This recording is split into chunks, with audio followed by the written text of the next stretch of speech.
Vamos iniciar então o nosso processo de setup do Windows 2003. Como é que eu instalo um servidor? Então já acabei de colocar o CD no meu servidor e já estou iniciando o processo de setup da máquina. Vou pedir para que ele faça o boot pelo CD, pressionei uma tecla e nesse momento agora ele está lendo os dados do aparelho de CD e vai fazer o processo de cópia agora da minha máquina. Então vamos lá. Ele está inicializando o CD, está lendo todos os dados do disco. Em seguida ele vai pedir para mim qual é a partição que eu desejo instalar o Windows e assim por diante. Tá? Então vamos lá. Ele está inicializando agora o sistema operacional. Perfeito, eu vou selecionar a opção Enter para continuar com o meu setup. Aqui ele vai ler os discos, vai encontrar ver se tem alguma instalação ou não. Vou apertar o F8 para concordar com o termo de licenciamento Microsoft. E aqui são as partições que ele já encontrou. Aqui eu já tenho uma partição criada. Eu posso apagar as partições através desse setup? Posso, pressionando a tecla D e Enter logo em seguida e L para confirmar. Pronto, apaguei todas as partições existentes. Vou criar uma nova. Vou pressionar a tecla C. O tamanho que eu quero, posso diminuir esse tamanho, vou fazer com o tamanho máximo. Ok. E vou selecioná-la, Drive C. E vou até mesmo fazer uma formatação rápida através do NTFS Quick. NTFS é o sistema de arquivos utilizados pelo Windows. Pressiono Enter e perfeito. O que ele vai fazer agora nesse momento? Ele vai começar a fazer a formatação da máquina e logo em seguida vai começar a fazer a cópia dos dados do CD para o disco local. Tá bom? É um processo que foi extremamente simples. Essa é a primeira parte da instalação do servidor. Vamos fazer agora uma breve pausa, enquanto ele começa o processo de cópia dos dados para o disco local. Ok, vamos continuar nosso processo de setup. Após o processo de cópia de dados, o servidor ele foi reinicializado e agora ele está voltando aqui para a tela de configuração. Nesse momento, ele está fazendo a reinicialização do servidor e vai começar agora o processo de o que nós chamamos de setup da fase gráfica. Nessa primeira fase aqui do setup, ele vai perguntar agora aqui informações para mim sobre qual que é o nome da máquina, qual que é o CD key e assim por diante. Qual que é o nome do computador, configurações de rede, são informações bem fáceis e simples de serem fornecidas. Tá bom?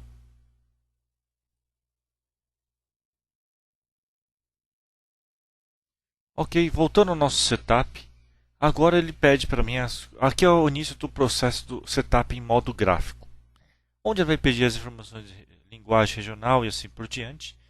Então vamos lá, aqui eu vou mudar algumas coisas adequando ao país, então vou selecionar Português Brasil, qual que é a minha localidade, que é Brasil, tá? Perfeito, ok, vamos lá selecionar um, ok, o layout de teclado. No caso aqui eu vou trocar para Português Brasil. Então vou selecionar mandar adicionar para Português Brasil ABNT2, que é o que eu utilizo. Quando eu faço isso aqui, vou mudar aqui para ABNT2. Perfeito. Já está selecionado aqui como padrão. Mandar aplicar a alteração. Eu vou remover as outras configurações de layout de teclado que eu não utilizo. Só vou deixar essa aqui em Português Brasil. Perfeito.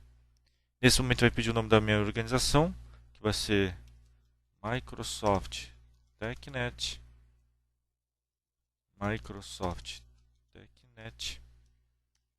Aqui ele vai pedir para mim o CD Key. Esse CD Key ele encontra-se atrás do CD adquirido. Tá? Então verifique atrás da caixa para colocar as informações. Ok, vamos continuar nosso setup. Depois de ter colocado o CD Key, ele vai pedir o tipo de licenciamento, por servidor ou por device. Quando você trabalha com uma rede com apenas um único servidor Windows, nós utilizamos o licenciamento por servidor. E aqui nós informamos quantos clientes vão estar fazendo conexão. Tá? É importante que esse cliente, ou a CAL, ela é fornecida através do contrato de licenciamento. Tá bom? Quando eu tenho mais de um servidor, eu seleciono a opção por periférico ou por usuário. Tá? Então, basicamente, essa é a regra utilizada. Aqui eu vou escolher o nome da minha máquina. Procure escolher um nome de servidor que seja fácil identificá-lo, como por exemplo, server 01 ou 02 ou qualquer outro padrão. O importante é que você tenha um padrão para nomes de computadores. E aqui a senha da conta Administrator. É muito importante que você escolha uma senha extremamente segura. Tá? Então vou selecionar minha senha. Next. Aqui eu vou escolher as informações de data e hora do meu servidor. Vou selecionar aqui o nosso GMT3, que é utilizado de Brasília. E agora aqui ele vai começar a parte de configuração do serviço de rede, onde ele vai perguntar para mim qual que é o endereço da placa de rede utilizada e assim por diante. É um processo extremamente simples. Lembre-se, essa versão que eu estou utilizando aqui é do Windows Server 2003 R2, tá? Que é um second release do 2003. São 2 CDs. O 2003 normal utiliza apenas um CD de instalação. O R2 nós recomendamos fortemente que você utilize ele pelo fato do segundo CD fornecer uma série de características a mais para o servidor, como cota por diretório, bloqueio de arquivos, replicação avançada de diretórios e assim por diante. Tá bom? Então procure sempre utilizar a versão R2. Aqui então ele vai perguntar as informações Typical Setting. Se eu selecionar essa opção, ele vai pegar automaticamente o endereço IP fornecido por uma outra máquina de rede. Servidores, nós preferencialmente colocamos como endereçamento IP estático ou fixo. Então vou selecionar Custom Settings. Aqui ele pegou o modelo da minha placa de rede. Vou selecionar TCP/IP e aqui eu vou colocar o endereço IP utilizado. Então é muito importante que esse endereço IP você coloque de forma correta. Existem alguns endereços IP que nós colocamos como padrão de internet e que evitam muitos problemas, tá? Por padrão, a rede 192.168 é muito utilizada para redes internas, tá? Então eu vou utilizar aqui 192.168.1 e um outro endereço IP aqui, que vai ser o 1 ou 2.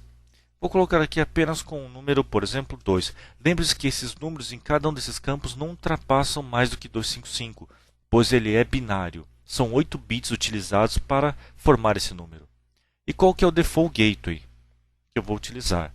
Tá ok? Em aqui campo de servidor DNS preferencial, eu posso deixar inicialmente em branco, pois esse campo estarei preenchendo depois quando eu tiver que configurar o Active Directory. Vou clicar em OK. Next. E a princípio já está pronta a minha instalação. Passada essa fase aqui, se eu tiver mais de uma placa de rede, ele vai aparecer agora a tela com o nome da segunda placa que eu devo configurar. Nessa fase aqui, ele está perguntando se eu vou trabalhar em modelo de workgroup ou domínio. Como estou instalando meu primeiro servidor, é a primeira máquina da rede, eu vou trabalhar em domínio. Se eu tivesse um domínio criado e eu tivesse estações sendo inseridas no domínio, eu já poderia falar qual que é o nome do domínio que eu quero inserir. Nesse caso, eu vou selecionar o workgroup, que é o padrão. E pronto. A partir desse momento, o Windows vai continuar o seu setup e vai reiniciar a máquina. Quando ele terminar de se inicializar, já está pronto a instalação do Windows. Então, eu vou fazer uma breve pausa agora nesse momento e vamos esperar agora vir ao final da instalação. Vamos retornar aqui então ao nosso processo de setup. Nosso servidor aqui já terminou de instalar, ele já reiniciou a máquina e agora ele vai vir a primeira tela de logon. Depois dessa tela de logon aqui, ele vai pedir para mim o segundo CD do R2. Lembre-se, se você está utilizando uma mídia do Windows Server 2003 R2, ele vai pedir o segundo CD. Tá? Para quem instalou já o Windows 2003